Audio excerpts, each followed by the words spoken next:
Ce programme est financé par les amis et partenaires du ministère de Joyce Meyer. Mais Dieu nous a donné un antidote pour la peur. Et c'est la foi. La foi. Quand la peur tape à votre porte, envoyez la foi pour répondre.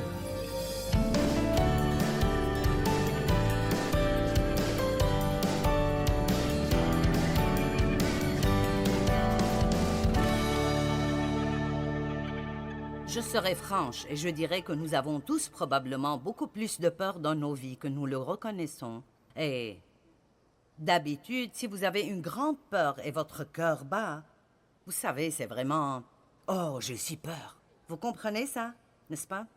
Mais je pense qu'il y a beaucoup plus de peurs sous-jacentes qui sont là depuis si longtemps que nous nous sentons à l'aise avec et nous ne reconnaissons pas vraiment qu'elles sont là. Combien d'entre vous pensent que c'est très possible que ce soit le cas? Et donc, je dis, soyons libérés de la peur. D'accord? Et vous ne pouvez pas être libérés de quelque chose que vous ne reconnaissez pas. Et donc, quand vous le reconnaissez, alors vous devez le confronter. Il vous faut comprendre que vous ne pouvez pas fuir la peur, vous en éloigner. C'est ce que la peur aime faire, elle aime vous pourchasser et vous voir fuir. Et ce que Dieu veut que nous fassions est de confronter les choses et de savoir que comme il est avec nous, nous pouvons faire quoi que ce soit, n'importe quand, où que ce soit, où nous devons être. Vous allez probablement m'entendre dire répétitivement que Dieu est avec vous. C'est la raison que la Bible donne pour ne pas avoir peur. Ne crains pas, car je suis avec toi. Je ne craindrai rien, car tu es avec moi. Et certaines choses que nous entendons si souvent, que nous sommes habitués à entendre et qui ne veulent pas dire pour nous ce qu'elles devraient dire. Et si vous prenez vraiment le temps d'arrêter pendant votre journée et de penser « Maintenant, Dieu est avec moi. Dieu est avec moi en ceci. Je ne suis jamais seul. Dieu est avec moi. » Ça devient une réalité consciente plus grande pour vous et ça commence à devenir vraiment génial de réaliser que vous et Dieu, vous vivez la vie ensemble. N'est-ce pas merveilleux? Vous savez, il ne vit pas simplement dans le bâtiment de l'église. Vous n'allez pas juste voir Dieu le dimanche matin. Vous êtes l'Église. Vous êtes le temple de Dieu. Vous êtes sa demeure. Et il vit en vous. Et il a dit, je ne vous laisserai jamais et je ne vous abandonnerai pas. Amen. Donc, la peur veut dire fuir devant. La définition de base, si vous la regardez en grec, veut dire se cacher. Fuir devant. Et dans Hébreu, il dit que nous ne devons pas fuir dans la peur. Donc, la peur peut nous faire fuir et ne pas faire ce que nous savons que nous sommes supposés faire ou dire ce que nous sommes supposés dire. Combien de fois nous sentons que nous devrions parler à quelqu'un à propos de quelque chose et nous sentons que nous devrions le faire, mais nous disons « Eh bien, je n'aime pas la confrontation. » Et même si vous n'aimez pas faire quelque chose, ça ne veut pas dire que vous ne devez pas le faire. Nous n'aimons pas tous tout ce que nous faisons.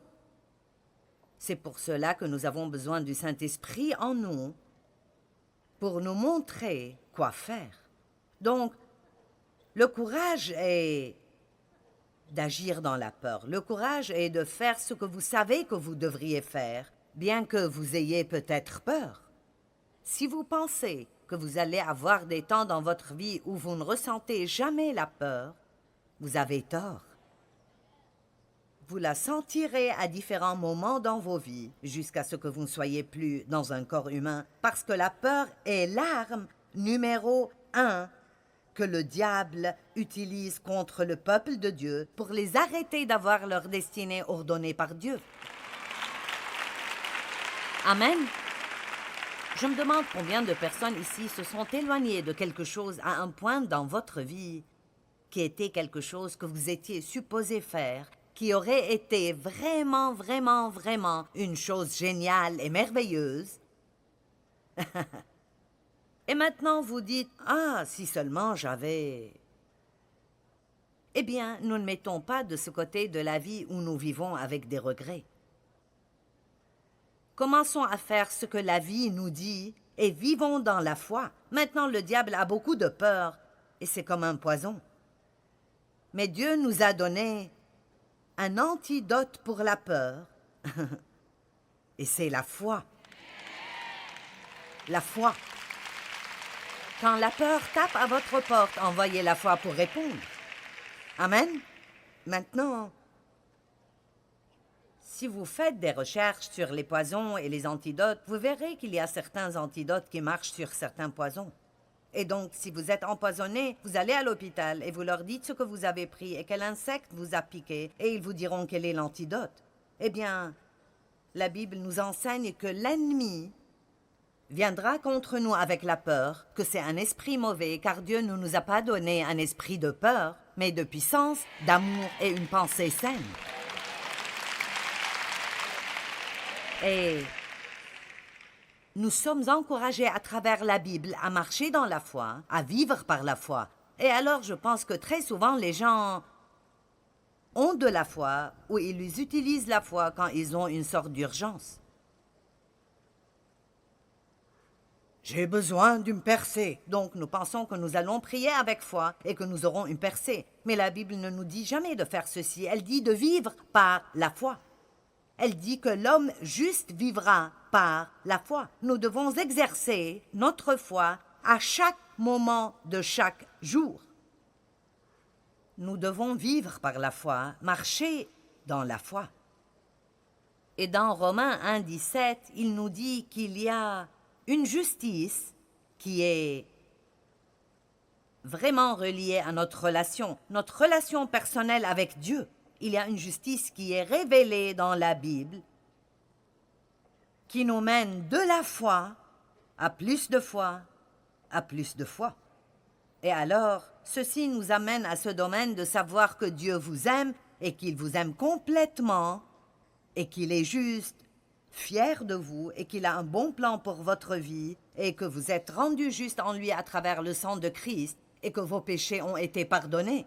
Et alors, plus vous comprenez la justice et toutes ses implications, plus votre foi grandit. Et plus votre foi grandit, plus vous serez courageux. Je vais le redire. Plus votre foi grandit, plus vous serez courageux. Parce que si vous ferez un jour quelque chose de digne d'être fait, vous devez être prêt à avoir tort pour découvrir si vous avez raison. Et vous voyez, les gens qui ont peur de Dieu, ou qui craignent que Dieu ne les aime pas, ou qui ont peur que Dieu soit en colère contre eux s'ils font une erreur, ils ne font pas cela.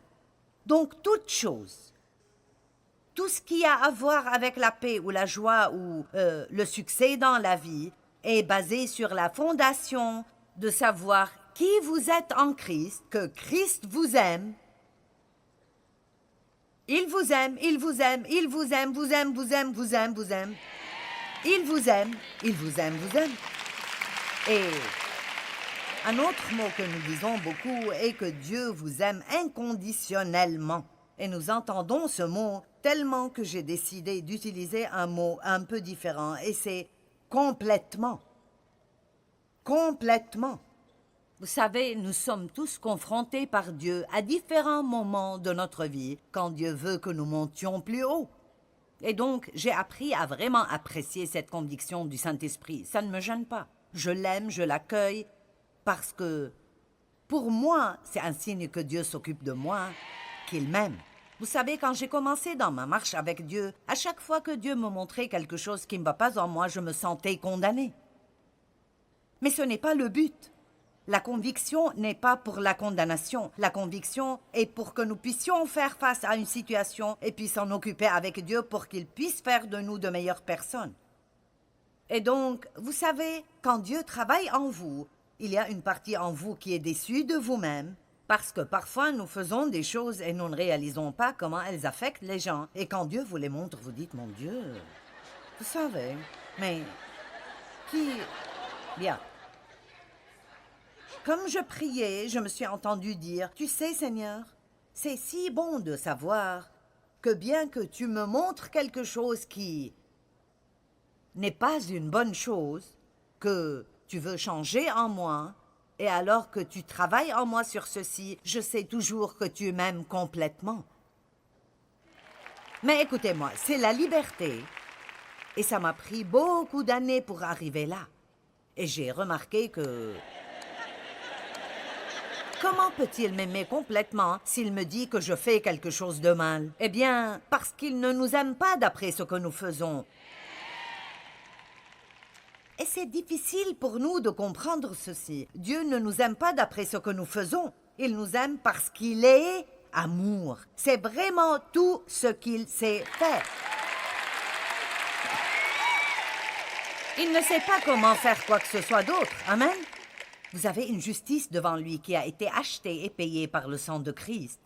Et elle n'est pas basée sur vos œuvres, mais sur les siennes. Nous ne sommes pas justifiés par nos propres œuvres, mais par les siennes. Et je sais que c'est difficile à comprendre, parce que dans le monde, si vous entendez le mot gratuit, vous pensez qu'il y a un prix caché. Mais quand Dieu dit gratuit, c'est gratuit. Vous dites, ce n'est pas possible, que ce que je fais n'ait pas d'importance. Je n'ai pas dit que ça n'a pas d'importance. Ce que j'ai dit est que ce que vous faites ne va pas vous acheter l'amour de Dieu ou l'éloigner. Le problème est que nous pensons de travers. Nous pensons que si nous faisons assez de bien, Dieu nous aimera, mais il dit, non, je vous aime déjà et je veux que vous fassiez ce qui est juste et que vous me laissiez travailler en vous pour vous changer parce que je vous aime. Nous devons être si émerveillés parce que Dieu nous aime. C'est merveilleux. Tu m'aimes complètement. Même si j'ai été une brute cette semaine, oui, il vous aime. Oui.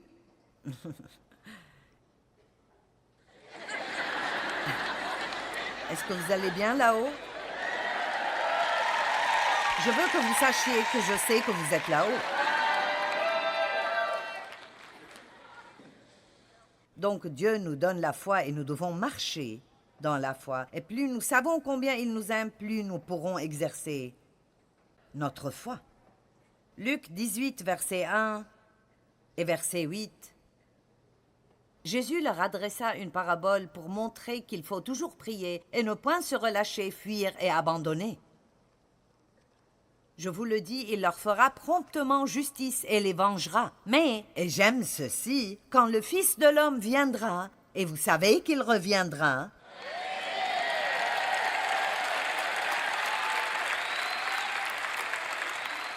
trouvera-t-il de la persistance dans la foi sur la terre? 2 Pierre, chapitre 3, verset 14, dit « Donc, bien-aimés », que tout le monde dise « bien-aimés », parce que nous allons parler de ce mot. « Donc, bien-aimés, en attendant ces choses, appliquez-vous à être trouvés par lui à son retour, sans tache ou blâme. » Donc il dit, quand Jésus revient, soyez déterminés pour qu'il ne trouve aucune tache ou blâme. Deuxièmement, soyez en paix. Troisièmement, libres de la peur. Et quatrièmement, libres de passions agitées et de conflits moraux. Et donc, il met dans la même phrase, avec le fait de ne pas être immoral, il dit « Ne vous retrouvez pas dans la peur ». Dieu veut que vous soyez courageux. Il veut que vous soyez audacieux. Il veut que vous priez des prières audacieuses. Très bien, j'ai 2 personnes ici qui semblent être... Ah, c'est bien, c'est pour cela que Dieu m'a envoyé. Il veut que vous priez pour des choses que vous savez que vous ne méritez pas.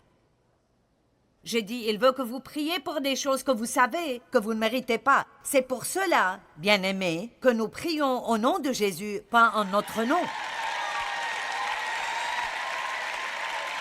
Je ne dis pas, Dieu, je te demande de faire ceci au nom de Joyce. Oui, c'est drôle, n'est-ce pas? Nous disons tous, eh bien, ceci n'irait pas loin.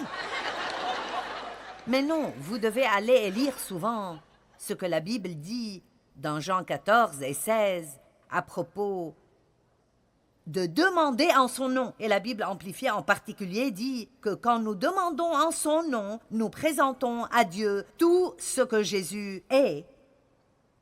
C'est ce que veut dire au nom de Jésus.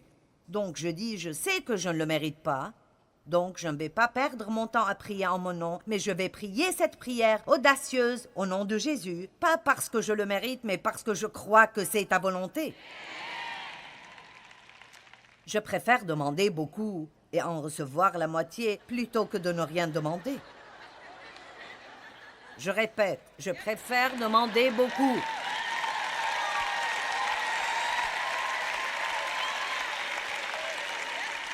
Je préfère demander beaucoup et même en recevoir le quart.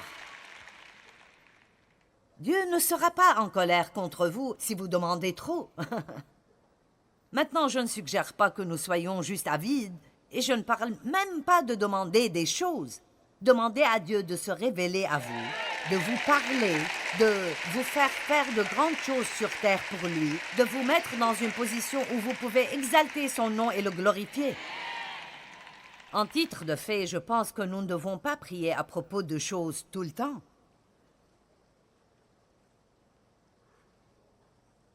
La Bible dit que si nous nous faisons de lui nos délices, il nous donnera les désirs secrets de nos cœurs. Donc vous pouvez laisser Dieu savoir ce que vous voulez et vous n'avez pas besoin de rester là.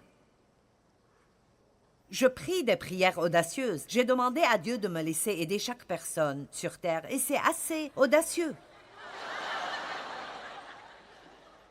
Mais nous progressons vraiment. Amen. Je suis heureuse de ne pas avoir dit « Oh Dieu, bénis ma petite étude biblique de 20 personnes ».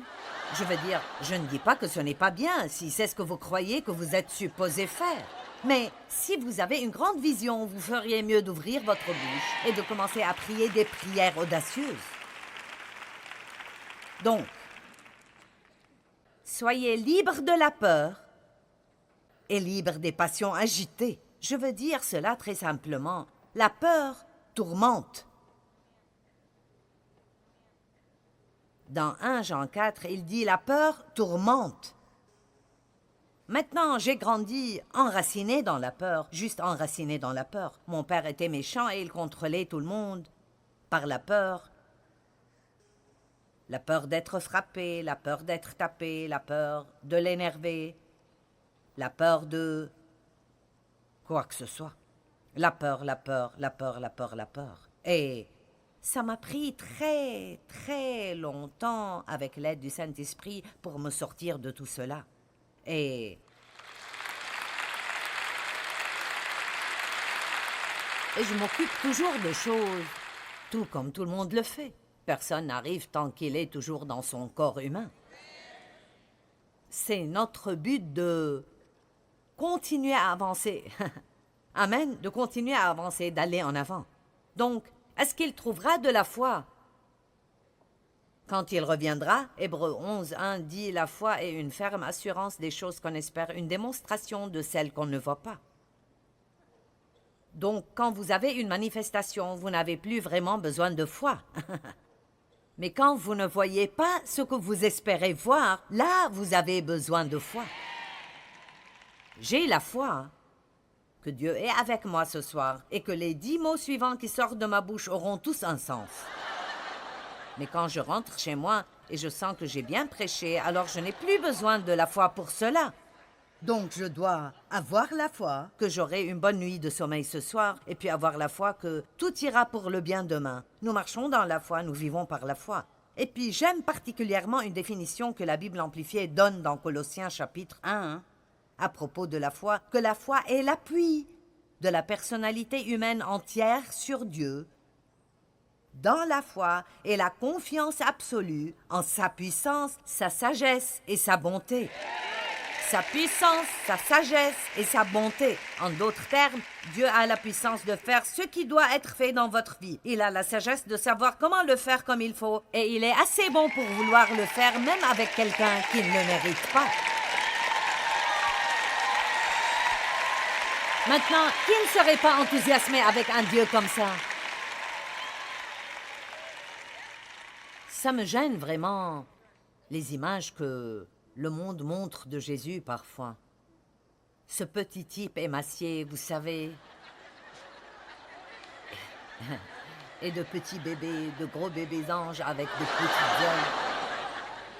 Allez, quand vous rencontrez votre premier ange, ce ne sera pas un gros petit bébé avec de petites ailes. Il vous donnera probablement une peur bleue, cet ange.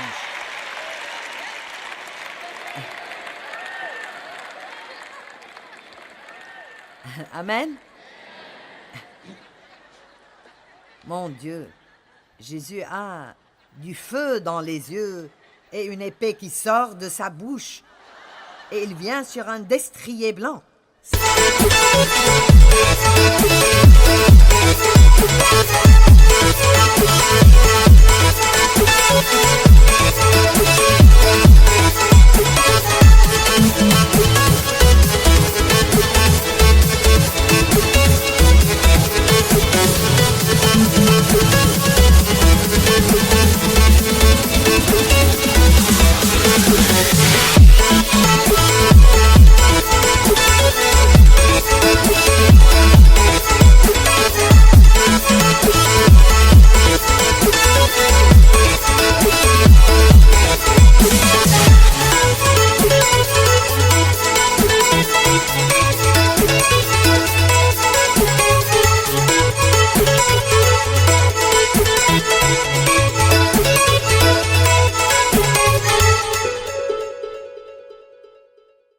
Ta robe est tachée de sang.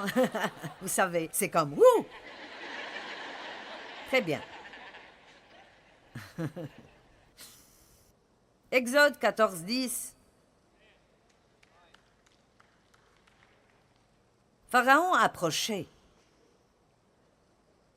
Les enfants d'Israël levèrent les yeux, et voici, les Égyptiens étaient en marche derrière eux. Et les enfants d'Israël eurent une grande frayeur et crièrent à l'Éternel. Maintenant, Dieu les délivrait et ils étaient pourchassés par l'ennemi. Vous sentez parfois que bien que Dieu soit en train de vous délivrer, des fois vous êtes pourchassés par l'ennemi. Et il y avait la mer Rouge devant eux, ce qui était une impossibilité. Et ils étaient pourchassés par l'ennemi derrière eux. Eh bien, c'est ce que vous appelez être pris entre le marteau et l'enclume. Amen. Mais dans notre cas, nous avons le roc avec nous et il nous aide dans les endroits difficiles. Mais je suis sûre que nous avons tous une sorte de mer Rouge devant nous.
Possibilité que nous ne savons juste pas comment nous allons la dépasser. Allez, est-ce que quelqu'un a cela dans sa vie? Je ne sais pas comment je pourrais faire cela. Amen. Puis si vous regardez derrière vous, vous dites « Oh non, le diable me pourchasse toujours. » Et leur tentation était de courir ou ils voulaient toujours retourner en Égypte, ce qui aurait été vraiment mauvais. Mais c'est ce que les gens font parfois. Ils retournent d'où ils sont venus parce qu'ils ne veulent pas s'occuper de ce qui les fera aller en avant. Et c'est la dernière chose que vous voudriez faire. Ils dirent à Moïse, n'y avait-il pas des sépulcres en Égypte sans qu'il fût besoin de nous mener mourir au désert? Que nous as-tu fait en nous faisant sortir d'Égypte? Maintenant, ils blâment Moïse. Et c'est un autre message. N'est-ce pas là ce que nous te disions en Égypte? Laisse-nous servir les Égyptiens, car nous aimons mieux servir les Égyptiens que de mourir au désert. Là, ils ont une mauvaise attitude. Allez, quand vous êtes dans cet endroit, combien d'entre vous diront alors « Seigneur, je sens juste que je vais mourir. C'est juste, ça me tuera. Allez, Ceci me tuera simplement, je ne peux pas faire ceci, je veux mourir. allez, Dieu merci pour le verset 14. Je suis désolé, retournons au verset 13. Moïse répondit au peuple, « Ne craignez rien, restez en place, ferme confiance sans peur, et regardez la délivrance que l'Éternel va vous accorder en ce jour, car les Égyptiens que vous voyez aujourd'hui, vous ne les verrez plus jamais. »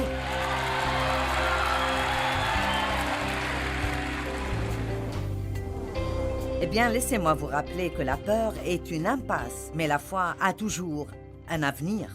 Quoi qu'il arrive, nous pouvons nous réjouir en sachant que Dieu peut s'occuper de tout ce que nous contrerons.